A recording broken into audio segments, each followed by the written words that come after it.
friends, how are you? Today we will be making a fan, so let's get started. We are going to make a diagonal straight line and then another diagonal straight line that crosses your first line at the bottom.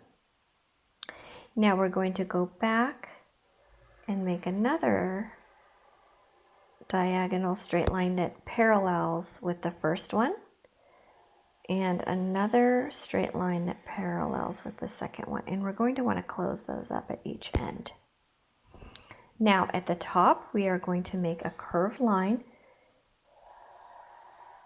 that attaches the first set of lines to the second set of lines, just like that. And then we're going to want to do the same, maybe about a quarter of the way up, a curved line just like that. Now here down in the bottom section where the curved line meets each edge, we are going to make some straight lines. And do you notice how the straight lines are coming out from the curved line? And then they're hitting here right in the center. So put as many as you'd like into that area. So there's your basic fan. And what you're going to do is you're going to decide on a decoration to put inside.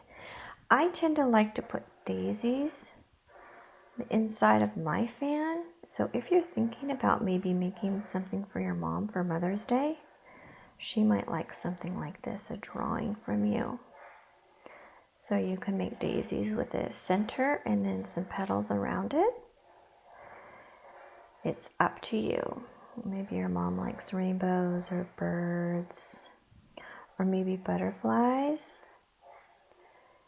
There we go.